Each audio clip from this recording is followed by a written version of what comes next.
Learning objectives. In this chapter, the user will learn the following in detail. Main memory as source of error and their rectification. Conflicting DLL as source of error and their rectification.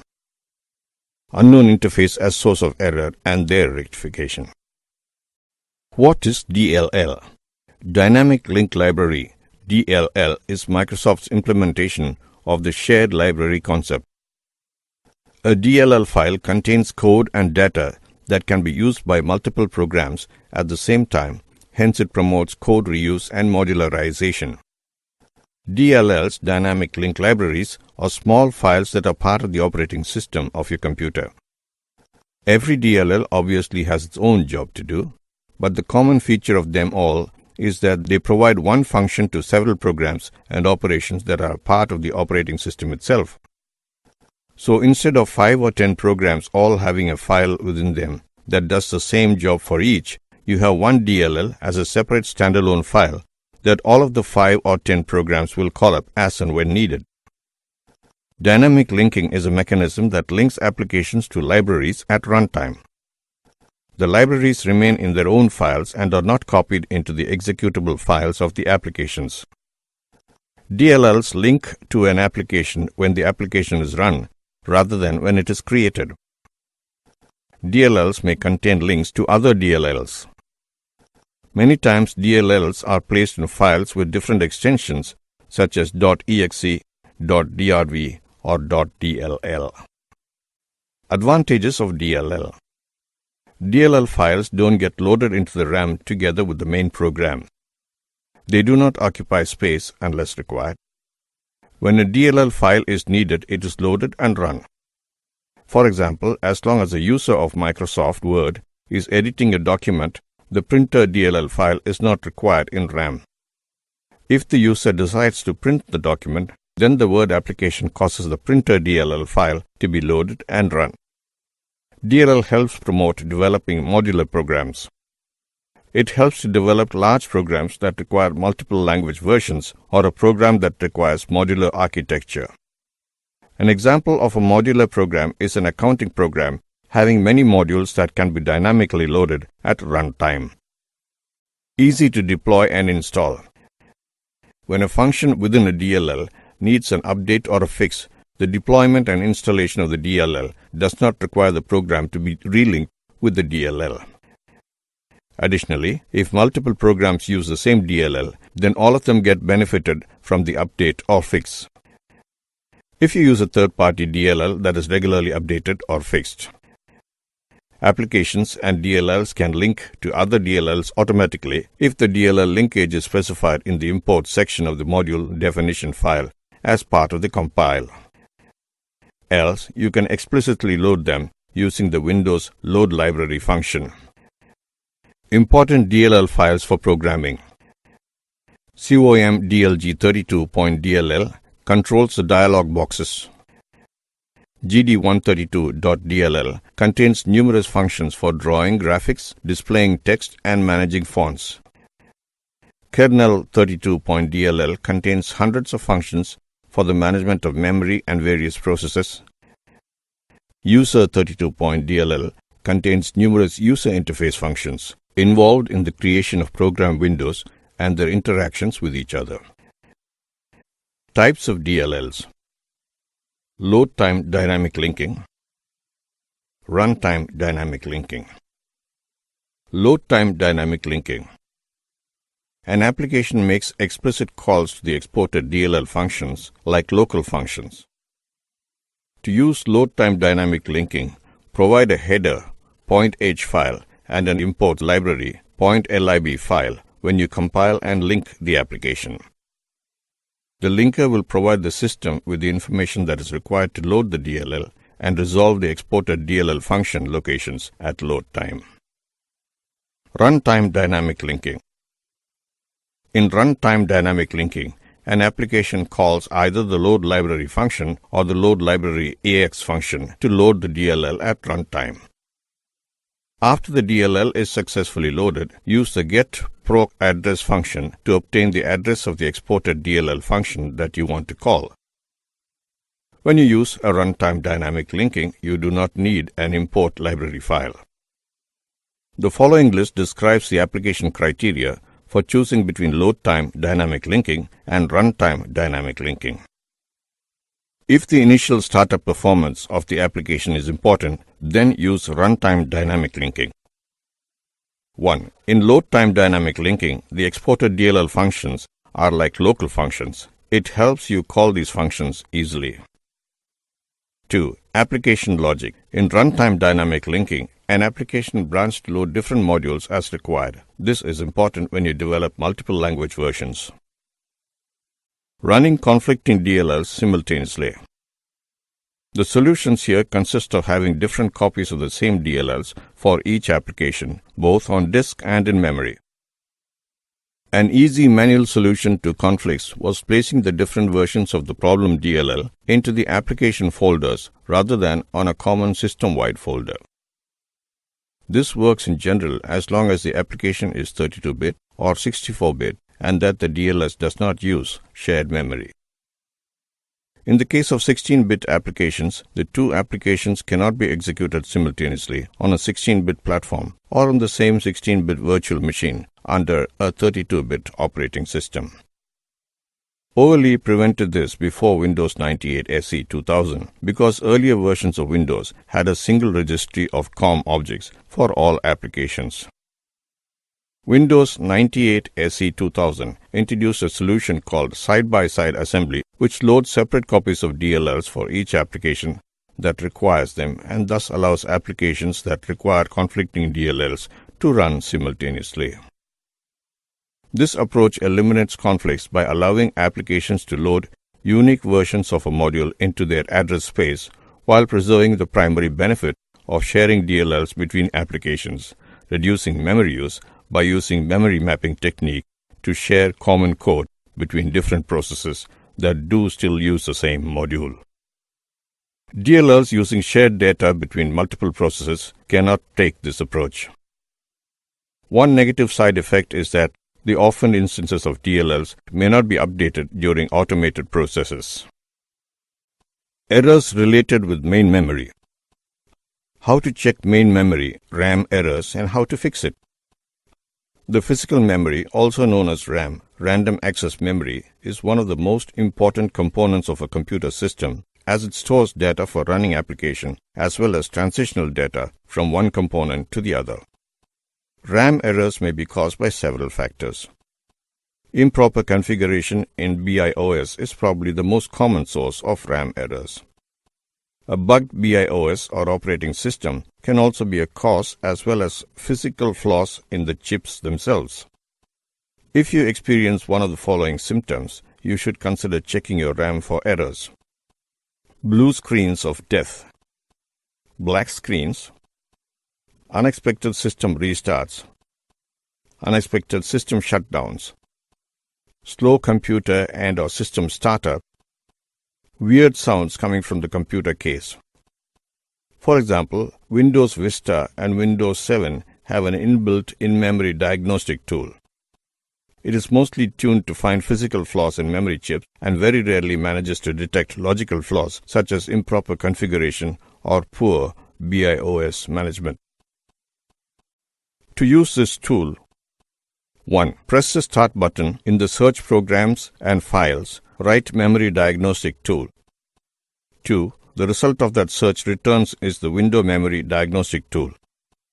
3. The memory can't be properly tested while the system is running. 4. Therefore, you must schedule the test for the next restart. 5. This diagnostic tool contains several tests. Example, MEMTest86. Use some third-party specialized tests such as MEMTest86 for more accurate results. MEMTest86 comes in two versions, one that is bootable and runs before the system startup and one that runs in parallel with the system. It can only test blocks of memory which are not used by any application. The first version, bootable image, is the one you should be using if you want an accurate testing of the memory. It contains 9 tests divided into 3 big groups. The first 4 tests will look for physical flaws in the chips. Tests 5 through 7 will look for logical flaws in the memory configuration. Tests 8 and 9, which can take a day or two to complete, depending on the amount of RAM, check for stress weaknesses as well as physical and logical flaws. The last two tests usually find errors that the first tests would have discovered anyway. So it is not mandatory to run them. Once an error is found, the test stops. It is enough to have one error for your memory to not work properly and pose a threat to the entire system. Depending on the test that found the error, there are different ways of fixing the error. Note that if you use several memory chips, it is impossible for the test to tell in which chip the error was found. Therefore, it is a good idea to test each chip independently and then in combinations till you have tested every possible configuration. Troubleshooting errors. Regardless of which test found the error, there is basic troubleshooting that should be done. First, you should update your BIOS. That may sound dangerous, but BIOS can easily be updated through automated applications that run in a Windows environment.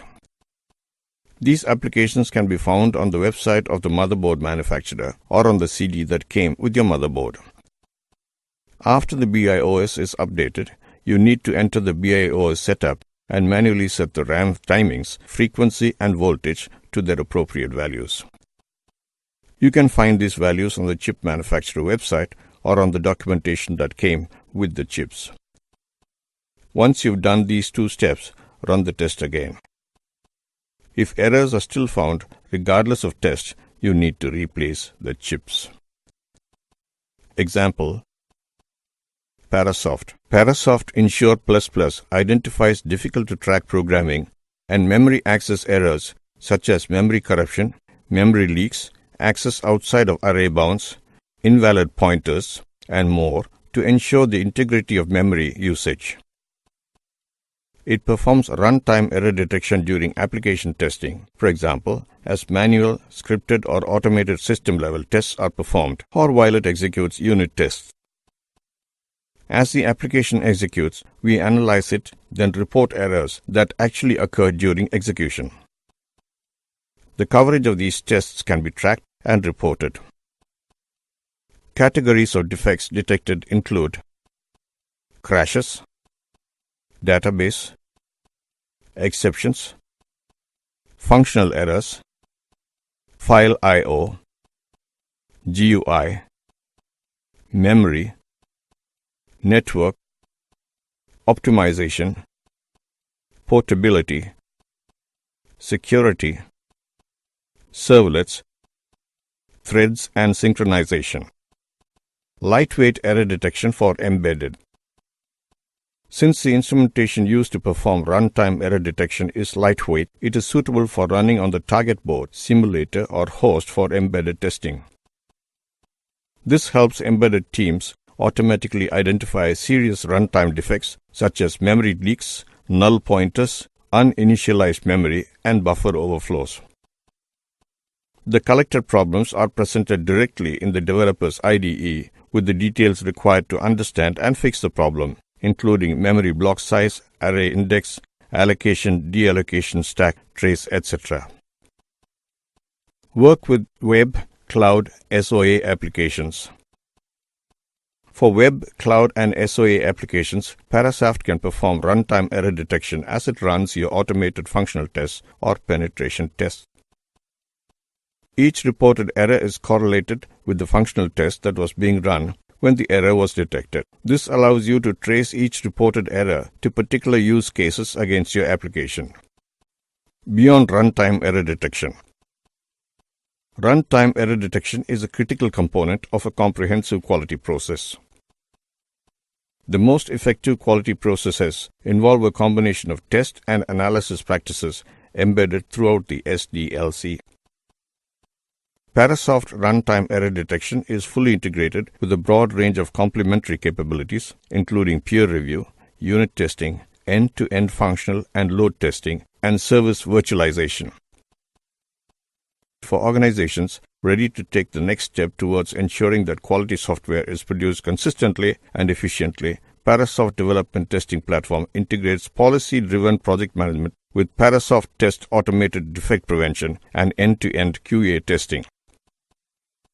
This ensures predictable project outcomes while driving unprecedented levels of productivity and application quality. External interfaces. External interfaces are used to communicate with the world.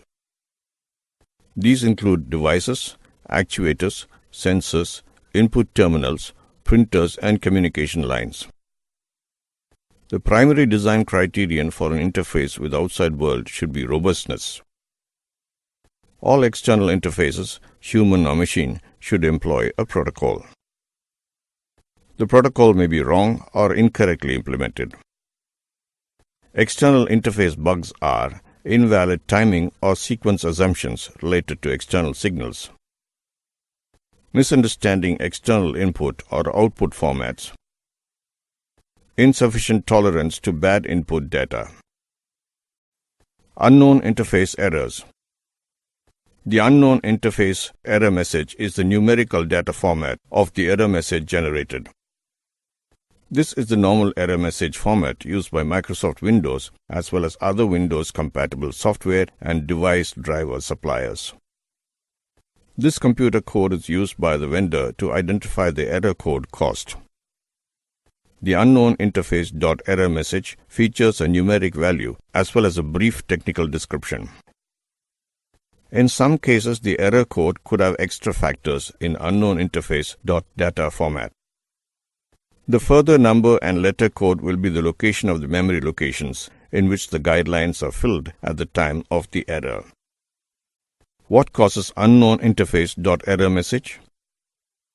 An unknown interface.error code may be caused by Microsoft Windows system data file damage. Damaged system files are usually a real risk to the well-being of your system. There are quite a few situations that can have resulted in file errors. Partial installation, an incomplete file erasure, incorrect deletion of applications or devices. It could also be caused if the system is infected by a virus or adware spyware attack or by an incorrect shutdown of the computer. Many of the preceding actions can end up in the deletion or data corruption of Windows system data files. That corrupted system files will lead to missing and wrongly connected documents and data files required for the proper working of the application. Guidelines on how to simply address unknown interface.error message. There are two techniques to take care of unknown interface.error. Advanced method. Start your computer system, then sign on as the administrator. Click on the Get Started button, then click on Programs, Accessories, Tools, then select Restore. Inside the next window, select Restore My PC to an earlier time, and after that click on Next. Find the latest restore point within the Click a Restoration Date listing, then click Next. Then click the Next button in the verification screen. Restart your laptop or desktop when the rescue is finished. Beginner use method, completely automatic. Download this unknown interface.repair application. Set up software and click Scan button. Next, click the Fix Errors button in the software as soon as the diagnostic scan is completed. Reboot your PC. Otherwise, download a different unknown interface.recovery tool to rectify these type of errors. Conclusion. In this chapter, we have covered the following in detail. Main memory as source of error and their rectification. Conflicting DLL as source of error and their rectification. Unknown interface as source of error and their rectification.